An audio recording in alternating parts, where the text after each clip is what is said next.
ஆயக்கலைகள் 64. அதில் ஒரு முக்கிய கலையான ஜோதிட கலையின் மூலமாக என்னுடன் இணைந்துள்ள அன்பு நேயர்களுக்கு இனிய வணக்கம்ங்க. மிதுன ராசி நேயர்களுக்கு புதுசா அப்படி என்ன இருக்க போகுது, எப்பவும் போல வாழ்க்கை கீழே தான் போகுது அப்படின்னு கதரும் நேயர்களுக்கு ஒரு நல்ல செய்தி காத்திருக்குதுங்க. அந்த செய்தியை தெரிஞ்சுக்கிறதுக்கு முன்னாடி இந்த உலகத்தை காக்கும் முருகப்பெருமானுடைய பாதம் தொட்டு வணங்கி வீடியோக்குள்ள போலாங்களா? என்னுடன் சேர்ந்து நீங்களும் இந்த மந்திரத்தை சொல்லிட்டே உங்களால் முடிஞ்சதுன்னா கமெண்ட் பாக்ஸில் ஒரு முறை கமெண்ட் பண்ணுங்க.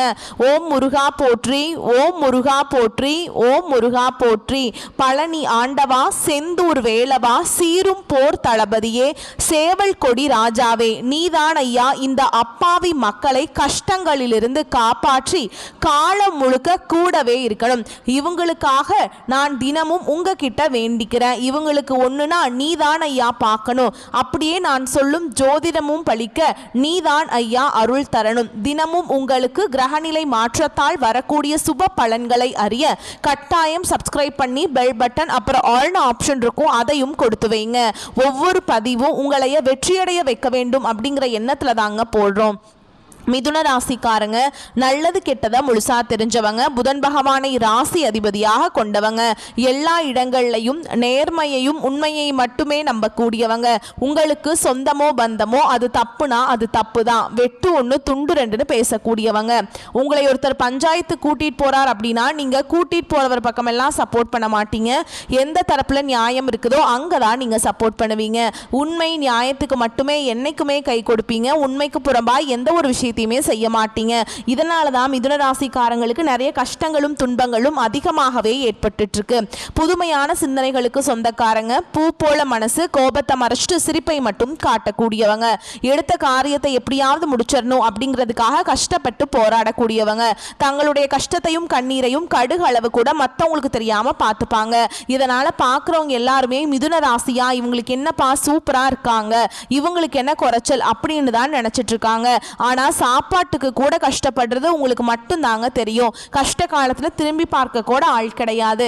ஏதோ தட்டு தடுமாறி எந்திரிச்சு நிக்கிறப்போ உங்களை குறை சொல்றதுக்குனே நிறைய பேர் தேடி வருவாங்க. உங்க சொந்தக்காரங்க நண்பர்களுக்கு ஒரு தேவை இருக்குதுன்னா மட்டும்தான் உங்ககிட்ட வருவாங்க. அந்த தேவை முடிஞ்ச உடனே உங்களை தூக்கி போட்டுருவாங்க. மறுபடியும் அவங்க வந்து உங்ககிட்ட உதவின்னு கேட்பாங்க. அவங்க உங்களுக்கு முன்னாடி பண்ண துரோகத்தை எல்லாமே மறந்துட்டு மீண்டும் அவங்களுக்காக உதவி செஞ்சு ஏமாறக்கூடியவங்க தான் நீங்க. ஏன் எனக்கு மட்டும் ஏன் இவ்வளவு கஷ்டம் வருது, என்னோட வாழ்க்கையில நான் யாருக்குமே கெடுதலையோ கஷ்டத்தையோ துன்பத்தையோ கொடுத்ததில்லை, எனக்கு மட்டும் ஏன் இந்த மாதிரி எல்லாமே நடக்குது அப்படின்னு தான் பெரும்பாலான மிதுன ராசிக்காரங்க சொல்லிட்டு இருக்கீங்க. உங்களுக்கு பிரச்சனைங்கிறது வரும், அது கொஞ்ச நாள் இருக்கும், அதுக்கப்புறம் இந்த பிரச்சனை போயிடும். இந்த மாதிரி பிரச்சனை வரும் போகும் அப்படிங்கிற நிலைமையில தான் நிறைய நபர்கள் வாழ்ந்துட்டு இருக்கீங்க. நீங்க என்னதான் பிரச்சனையை தவிர்த்தாலும் ஏதாவது ஒரு சூழல்ல உங்களை நோக்கி பிரச்சனையும் கஷ்டமும் வந்துகிட்டு தாங்க இருக்கு. கடந்த காலகட்டங்களில் தங்களுடைய வாழ்க்கையில நீங்க நல்லது நடக்க போகுதுன்னு நினைச்சிட்டு இருந்திருப்பீங்க. ஆனா உங்களுக்கு அந்த டைம்ல ஒரு மிகப்பெரிய ஏமாற்றம் தான். புதுசா ஒரு சில பிரச்சனைகளும் கஷ்டங்களும் தானாகவே உங்களை தேடி வந்திருக்கும். மிதுன ராசிக்காரங்க சொந்த பந்தத்தை இழந்தாங்க, சொத்துக்களை இழந்தாங்க, தங்களுக்கு நெருக்கமா இருக்கக்கூடிய உறவுகளையுமே இழந்தாங்க. கடைசியா நான் மட்டும்தான் எல்லாத்தையுமே இழந்துட்டு நிக்கிறதா இருக்குது, எனக்கு உயிர் வாழவே பிடிக்கலன்னு சொல்லிட்டு இருக்காங்க. இதுக்கு மேல என்னால வாழவே முடியல சாமி, தயவு செஞ்சு என்னை வந்து உன் கூடையே கூட்டிட்டு போயிரு. நான் இவ்வளவு கஷ்டப்பட்டதுக்கு அப்புறம் எனக்கு வாழ்க்கையில வாழணுங்கிற எண்ணம் சுத்தமாவே போயிருச்சு. உங்க மனசுல கவலையும் துன்பமும் தான் அதிகமாகவே இருக்குதுங்க. நீங்க செய்யக்கூடிய ஒவ்வொரு விஷயத்தையுமே தடுப்பதற்கும் உங்களை அவமானப்படுத்துவதற்கும் இங்க நிறைய நபர்கள் முயற்சி பண்ணிட்டு இருக்காங்க. இது எல்லாமே தெரிஞ்சுமே கூட நீங்க என்னமோ பண்ணுங்க எனக்கு என்ன வந்துச்சு அப்படின்னு தன்னுடைய வேலையில மட்டும் என்னைக்குமே குறிக்கோளா இருக்கவங்க தான் நீங்க. இனி வரக்கூடிய நாட்கள்ல உங்களுக்கு இன்பத்தையும் மகிழ்ச்சியை மட்டுமே தரக்கூடிய ஒரு காலகட்டமாகவே அமைஞ்சிருக்குது. இதனால் வரைக்கும் நடந்த கெட்ட விஷயத்தை எல்லாமே விட்டுருங்க. இனி வரக்கூடிய நாட்கள்ல உங்களுக்கு எப்படிப்பட்ட நன்மைகள் நடக்க போகுது அப்படிங்கறத நம்ம தொடர்ந்து பார்க்க போறோம். இந்த 2024 முடிஞ்சு 2025 நீங்க அடியெடுத்து வைக்கும் போது நம்ம வாழ்க்கையில புதிய மாறுதல் எல்லாமே நடக்க போகுது அப்படின்னு நினைச்சு 2025 வந்து மிதுன ராசிக்காரங்களுக்கு ஒரு மிகப்பெரிய ஏமாற்றம் தாங்க. இந்த 2025 10 மாதங்கள் அப்படிங்கிறது முழுவதுமாக முடிஞ்சிருச்சு. சொல்லக்கூடிய அளவுக்கு பெரியதாக எந்த ஒரு மாற்றமும் இருந்திருக்காது. கடந்த காலகட்டங்களில் எவ்வளவு கஷ்ட துன்பங்கள் எல்லாமே அனுபவிச்சிங்களோ அதை தான் இந்த ஆண்டும் அனுபவிச்சிருப்பீங்க.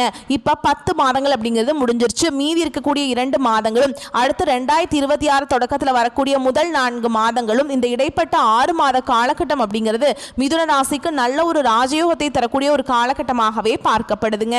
உங்களை பொறுத்த வரைக்கும் கிரக நிலைகள் எப்படி இருக்குன்னு பார்க்கலாங்க. தன வாக்கு குடும்பஸ்தானத்தில் குரு பகவானும், தைரிய வீரியஸ்தானத்துல கேது பகவானும், சுகஸ்தானத்துல சுக்கிர பகவானும், ரண ருண ரோகஸ்தானத்துல செவ்வாய் பகவானும், பஞ்சம பூர்வ புண்ணிய ஸ்தானத்துல சூரிய பகவான், அவர் கூடவே புதன் பகவானும் கூட்டணியில இருக்காங்க.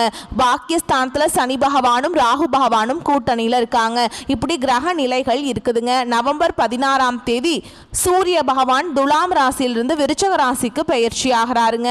முதலாவதா உங்களுக்கு சனியுடைய வக்ர பயிற்சி அப்படின்னா என்ன அப்படின்னு நிறைய பேர் கேட்பீங்க.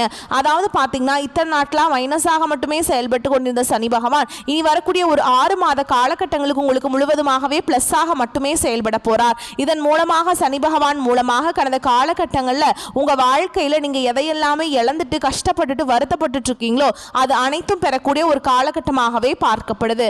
அடுத்ததா பார்த்தீங்கன்னா குருவுடைய வக்ர பயிற்சி உங்களுடைய ராசியில 8ஆம் இடத்துல வந்து குரு பகவான் வரதுனால ஒட்டுமொத்த குரு பயிற்சி பலன்களும் உங்களுக்கு முழுமையாக கிடைக்க போகுதுங்க. இதன் மூலமா நல்ல ஒரு பொருளாதார முன்னேற்றம் அப்படிங்கிறது நிச்சயமா உங்க வாழ்க்கையில ஏற்பட போகுது. அடுத்ததா பாத்தீங்கன்னா சுக்கிர பயிற்சியை பொறுத்த வரைக்கும் இது வந்து பொது பலன்களாகவே பார்க்கப்பட்டாலும் 12 ராசிக்குமே நல்ல ஒரு முன்னேற்றம் அப்படிங்கிறது இதன் மூலமாக இருக்க போகுதுங்க. கூடுதல் முன்னேற்றம் அப்படிங்கிறது மிதுன ராசிக்காரங்களுக்கு ஒரு 10% அப்படிங்கிறது மற்ற ராசிக்காரங்களை விட சற்று கொஞ்சம் அதிகமாகவே இருக்க போகுது. இந்த நவம்பர் மாதம் முதல் வாரத்திலிருந்து பார்த்தீங்கன்னா உங்களுக்கு வருட கிரகங்களுடைய மாற்றங்கள் இருக்கிறதுனால இதன் மூலமாக கடந்த காலகட்டங்களில் நிறைய கஷ்டங்கள் துன்பங்கள் குடும்ப பிரச்சனைகள் வேலை செய்யக்கூடிய இடங்களில் பிரச்சனைகள் இது எல்லாமே வரக்கூடிய நாட்களில் உங்களுக்கு முழுவதுமாகவே சரியாக போகுதுங்க. கடந்த காலகட்டங்களில் நல்ல ஒரு வேலைங்கிறது கிடைச்சிருக்காது. ஏதோ ஒரு கிடைக்கிற வேலைக்கு ஒரு 10,000 சம்பளத்துக்கோ 15,000 சம்பளத்துக்கோ பிடிக்காத ஒரு வேலையை குடும்ப கஷ்டத்துக்காக வேற வழியே இல்லாமல் செஞ்சுட்டு இருந்திருப்பீங்க. ஆனால் இனி வரக்கூடிய நாட்களில் நீங்கள் படித்த படிப்புக்கு ஏற்ற மாதிரியும் உங்களுக்கு பிடிச்ச மாதிரியும் நீங்கள் ஒரு அரசாங்க வேலைக்கு ட்ரை பண்ணாலும் சரி, இல்லை ஒரு ஐடி ஜாபோ பிரைவேட் ஜாபோ பேங்க் ஜாபோ நீங்க எங்க வேலைக்கு ட்ரை பண்ணாலும் அந்த ஜாப் அப்படிங்கிறது உங்களுக்கு நிச்சயமாக கிடைக்க போகுதுங்க. சனி பகவானுடைய பார்வை உங்களுக்கு நேரடியாகவே இருக்குது. இதன் மூலம் வருமானம் அப்படிங்கிறது பல வழிகளில் வரும். தொழில லாபம் சற்று அதிகமாகவே கிடைக்கும். அரசியல்வாதிகளை பொறுத்த வரைக்கும் புதிய பொறுப்புகள் புதிய பதவிகள் எல்லாமே தானாகவே உங்களை வந்து சேரும். ராகு கேதுவால உங்களுடைய செல்வாக்கு உயரும், உடல் ஆரோக்கியம் மேம்படும், சங்கடங்கள் நீங்கும். மறைமுகமாக உங்க தொழில் வாழ்க்கையிலும் சரி இல்லற வாழ்க்கையிலும் சரி நிறைய நபர்கள் ஏதாவது ஒரு வகையில் பிரச்சனையும் தொல்லையும் கொடுத்துட்டே இருந்திருப்பாங்க. இனி அவங்களுடைய தொந்தரவுங்கிறது முழுவதுமாகவே இருக்காதுங்க. கடந்த காலகட்டங்களில் நீங்களும் ஒரு கம்பெனியில் இரவு பகல் பார்க்காம உழைச்சிட்டு இருந்திருப்பீங்க. உங்களுடைய சொந்த கம்பெனியாக நினச்சி வேலை செஞ்சுருப்பீங்க. ஆனால் உங்களுக்கு இது நாள் வரைக்கும் சரியான ஒரு அங்கீகாரம் அப்படிங்கிறது கிடைச்சிருக்காது. உங்களுக்கு அப்புறமோ இல்லை உங்கள் கூடையோ நிறைய பேர் வந்து வேலைக்கு வந்திருப்பாங்க. அவங்க உங்களை விட ஹையரான ஒரு பொசிஷனில் போயிருப்பாங்க. ஆனால் நீங்கள் எப்படி வேலைக்கு போய் சேர்ந்தீங்களோ அதே மாதிரி தான் இன்னைக்கு வரைக்குமே இருந்திருப்பீங்க. ஆனால் இனி வரக்கூடிய நாட்களில் உங்களுக்கு சம்பள உயர்வு பதவி உயர்வு உங்களுக்கு மேல் இருக்கக்கூடிய அதிகாரிகளுடைய ஆதரவு முதற்கொண்டு உங்களுக்கு கிடைக்க போகுதுங்க. இனி உங்க வார்த்தைக்கு மதிப்பு மரியாதை கிடைக்கும். அந்தஸ்துல நீங்க எதிர்பார்த்த உயர்வுக்கு போக போறீங்க. இனி தொழில் இருந்த தடைகள் விலவது மட்டும் இல்லாம சில வந்து புதிதாக தொழில் தொடங்குவீங்க. உற்பத்தியில் இருந்த தடைகள் நீங்கி தொழிலை விரிவு செய்வீங்க. வரக்கூடிய நாட்களில் விற்பனை அதிகமாகும். ஏற்றுமதி இறக்குமதி தொழிலில் நல்ல லாபம் கிடைக்கும். நீங்கள் செய்யக்கூடியது சின்ன தொழிலோ பெரிய தொழிலோ நல்ல ஒரு வளர்ச்சி அப்படிங்கிறது நிச்சயமாக உங்களுக்கு ஏற்படும். இனி தெய்வ சிந்தனை அதிகமாகும். பெரியோர்களுடைய உதவிகள் கிடைக்கும். உறவுகளிலிருந்து சண்டை சச்சரவு முழுவதுமாகவே விலகும். புதிய நண்பர்கள் உங்களுக்கு உதவி செய்வாங்க. தொழிலில் ஏற்பட்ட நெருக்கடிகள் நீங்கும். முடங்கி கிடந்த நிறுவனங்கள் மீண்டும் இயங்கும். வியாபார எதிர்பார்த்த லாபம் கிடைக்கும். புதிய தொழில் தொடங்கக்கூடிய முயற்சிகள் கண்டிப்பாக உங்களுக்கு வெற்றியை தரும். கடந்த காலகட்டங்களில் திருமண நிலை அப்படிங்கிறது பார்த்தீங்கன்னா மிதுன ராசிக்காரங்களுக்கு நிறைய பிரச்சனையும் சிக்கலையுமே பெரும்பாலும் சந்திச்சிருப்பீங்க. இதில் குறிப்பாக பார்த்தீங்கன்னா பெண்களுக்கு ஏதாவது ஒரு வகையில் எளிமையாக திருமணம் அப்படிங்கிறது அடைஞ்சிருது. ஆனால் ஆண்கள் தான் ரொம்ப ரொம்ப பாவம். ஏன்னா வயது பார்த்தீங்கன்னா 30, 33, 35, 38 வயது வரைக்குமே நிறைய ஆண்கள் வந்து திருமண நிலை அடையாமல் கஷ்டப்பட்டு இருக்கீங்க. அது மட்டும் இல்லாமல் ஜாதகத்தில் நிறைய பிரச்சனையை சந்திக்கிறீங்க. குறிப்பாக பார்த்தீங்கன்னா சுத்த ஜாதகம் ராகு கேது ஜாதகம் செவ்வாய் ஜாதகம் இதன் மூலமாகவும் திருமண தடை அப்படிங்கிறது இதன் மூலமாகவும் வந்துட்டு இருக்குங்க.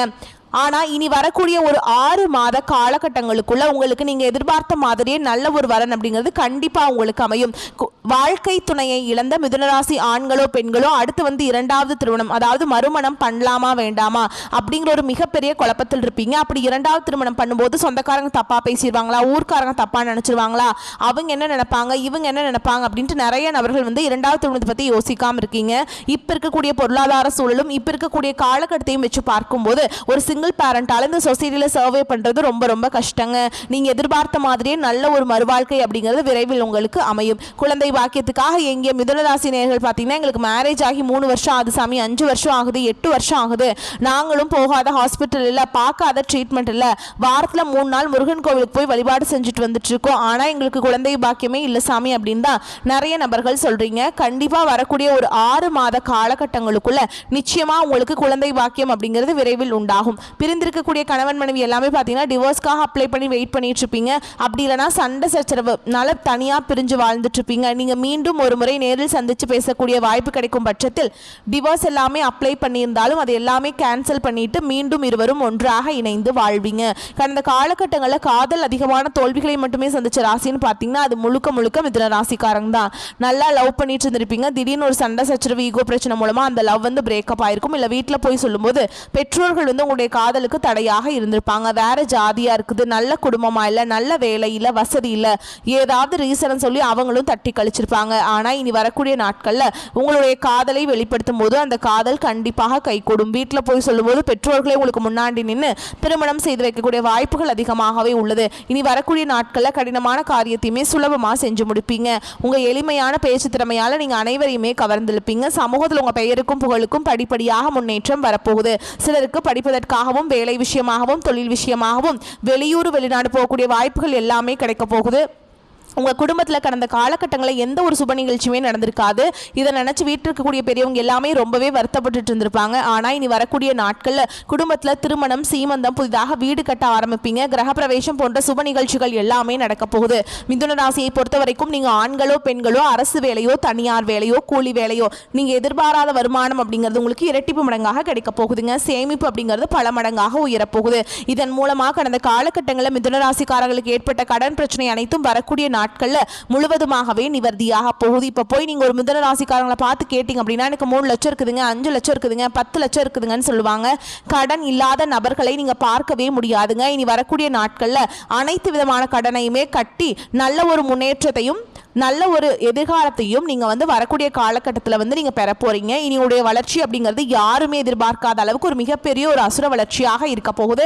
உங்களுடைய நண்பர்களும் சொந்தக்காரங்களும் குடும்ப உறவுகளே உங்களுக்கு எதிரிகளாகவும் துரோகிகளாகவும் மாறக்கூடிய வாய்ப்புகள் அதிகமாகவே உள்ளது. குறிப்பாக குடும்ப உறவுகள் மூலமாக ஏதாவது பிரச்சனையும் சிக்கலும் வரக்கூடிய வாய்ப்பு இருந்தால் உடனடியாக அவர்களை விட்டு சிறிது நாட்கள் விலகி இருப்பது ரொம்ப ரொம்ப நல்லதுங்க. நீண்ட நாட்களாக எதிர்பார்த்திருந்த நல்ல செய்திகள் வந்து சேரும். ஓகேங்களா. உடல் ஆரோக்கியத்தில் கவனம் தேவைங்க. பண வரவு அதிகரிக்கும். சிலருக்கு எதிர்பாராத செலவுகளும் ஏற்படும். குடும்ப விஷயத்தில் 3வது நபர்களின் தலையீடை தவிர்க்கவும். நீண்ட நாளாக தடைபட்டு வந்த சுப நிகழ்ச்சிக்கான பேச்சுவார்த்தை சாதகமாக முடியும். தாயாரின் உடல் ஆரோக்கியத்தில் கவனம் தேவைங்க. புதிய வேலைக்கு முயற்சி செய்து கொண்டிருப்பவர்களுக்கு நல்ல பதில் கிடைக்கும். வேலையில் இருப்பவர்களுக்கு அலுவலக சூழல் மகிழ்ச்சி தருவதாக இருக்கும். சிலருக்கு சலுகைகளும் கிடைக்கும். வியாபாரத்தை விரிவுபடுத்த நினைப்பவர்கள் அதற்கான முயற்சிகளை தொடங்கலாம். அனுகூலமாக முடியும். சக வியாபாரிகளுடன் இணக்கமான உறவு ஏற்படும். குடும்பத்தை நிர்வகிக்கும் பெண்களுக்கு செலவுகள் கூடுவதால் சற்று சிரமப்பட்டே சமாளிக்க வேண்டி வரும். சகோதரர்கள் நீங்கள் கேட்ட பண உதவியை மகிழ்ச்சியுடன் செய்வாங்க. மிதுன ராசிக்காரங்களுக்கு இந்த காலகட்டம் யோகமான பலனை கொடுக்கும். சில இடங்களில் வேலைகள் சவாலாக இருக்கும். சில இடங்களில் எதிர்ப்புகள் இருக்கும். உத்தியோக ரீதியாக சம்பள உயர்வு, பதவி உயர்வு வரலாம். ஆனால் எதிர்பார்த்த ஒரு காரியம் சிறப்பாக நடக்கும். வியாபாரத்தில் விற்பனையும் லாபமும் பெருகி பண வரவு அதிகரிக்கும். புதிய முயற்சிகளில் தைரியமாக ஈடுபடலாம். குடும்பத்திலிருந்து வந்த சலசலப்பு நீங்கி சந்தோஷம் உண்டாகும். பிள்ளைகளால் குதூகலம் அதிகரிக்கும். உத்தியோகத்தை பொறுத்த வரைக்கும் அலுவலகத்தில் பெருமையும் புகழும் கிடைக்கும். பதவி உயர்வு, ஊதிய உயர்வுக்கு ஏற்றமான காலம்ங்க. வியாபாரத்தில் விற்பனை கூடி பொருள் வரவு அதிகரிக்கும். புதிய முயற்சிகள், திட்டங்கள் போடுவதற்கு ஏற்ற நேரம். குடும்பத்தில் இருந்த சிக்கல்கள் நீங்கும். பிள்ளைகளால் பெருமைகள், மகிழ்ச்சி உண்டாகும். பெரியோர்களின் ஆசி கிடைக்கும். குடும்பத்திற்காக பண இருப்பை உயர்த்துவதில் அக்கறை காட்ட வேண்டும். கலைத்துறையினருக்கு பிரகாசமான முன்னேற்றம் அடைவீங்க. புதிய முதலீடுகளை நம்பிக்கையோடு இறங்கலாம். சந்திரனுடைய இடப்பெயர்ச்சி நன்மை தீமை கலந்த பலன்களை கொண்டு வரும். குரு 2ஆம் இடத்துல இருப்பதால் பேச்சுவார்த்தை மூலமாக தொழில் சிக்கலை முடிவுக்கு கொண்டு வருவீங்க. நீங்க எச்சரிக்கையாக இருக்க வேண்டிய இடங்கள்னு பார்த்தோம்னா வியாபார விஷயத்துல கவனமாக இருக்க வேண்டும். புதிய முதலீடுகளை துணிந்து செய்ய வேண்டும். இந்த காலகட்டம் மிதுன ராசிக்காரங்களுக்கு தங்களுடைய தொழில், உத்தியோகம், வியாபாரம், குடும்பம் ஆகியவற்றின் முன்னேற்றத்திற்காக பாடுபட வேண்டும். பண விஷயத்துல கவனமாக இருக்க வேண்டும். மேலும் பெரியோர்களின் ஆதரவு உங்களுக்கு உண்டுங்க. ஆண்டாள் அழகரை வழிபாடு செய்ய வாழ்க்கை வளமாக மாறும். உங்களை பொறுத்த வரைக்கும் நட்சத்திர பலன்களை பார்க்கலாங்க. அந்த வகையில் மிருகசீரிஷ நட்சத்திரம் 3ஆம் பாதம் 4ஆம் பாதம். குரு பார்வையுடன் செவ்வாய் சஞ்சரிப்பதால் எடுக்கும் வேலை வெற்றியாகும். வியாபாரத்தில் போட்டியாளர்கள் விலகிச் செல்வாங்க. ஒரு சிலருக்கு புதிய சொத்து சேரும். ஆரோக்கியம் சீராகும். உத்தியோகத்தில் ஏற்பட்ட கடன் பிரச்சனை முடியும். அடுத்ததா திருவாதிரை நட்சத்திரம். உங்களை பொறுத்த வரைக்கும் பாக்கியஸ்தானத்தில் சஞ்சரிக்கும் ராகுவால நிலை உயரும். விஐபிகளுடைய ஆதரவு கிடைக்கும். தொழில முன்னேற்றம் உண்டு. ஒரு சிலர் புதிய இடம் வாங்குவீங்க.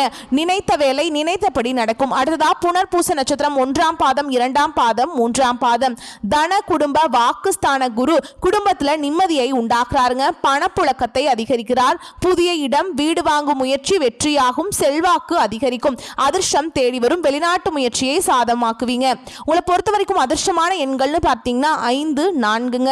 நீங்க வழிபாடு செய்ய வேண்டிய தெய்வம் சிவபெருமான். நீங்க வாரம் வந்து திங்கட்கிழமைகளை சிவபெருமானுடைய ஆலயத்துக்கு போயிட்டு வில்வ இலைகளால் அர்ச்சனை செய்து வழிபாடு செஞ்சுட்டு வந்தீங்கன்னா வாழ்க்கை வளமாக மாறும். மேலும் உங்களை பொறுத்த வரைக்கும் நீங்க வீட்டில் செய்ய வேண்டிய பரிகாரம் அப்படின்னு பார்த்தோம்னா தினமும் காலை வீட்டு பூஜை அறையில தீபமேற்றி நான் சொல்ற பாடலை 9 முறை நீங்க வந்து சொல்லணுங்க. டெய்லியுமே எத்திசையில் சென்றாலும் ஏற்றம் தந்து புத்தியிலே நின்றாடும் புதன் பகவான் நித்தியமாய் செல்வமெல்லாம் நிலைத்து நின்று சித்திக்க அருள் செய்வாய் போற்றி போற்றி. இந்த மந்திரத்தை கட்டாயம் தினமும் சொல்லிட்டு அன்றாட வேலைகளை தொடங்கி பாருங்க. நன்மைகளை கொண்டு முடியும். வரக்கூடிய வாய்ப்புகளை மட்டும் கெட்டியா பிடிச்சுக்கோங்க.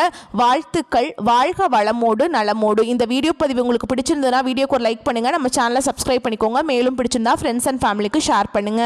நன்றி, வணக்கம்.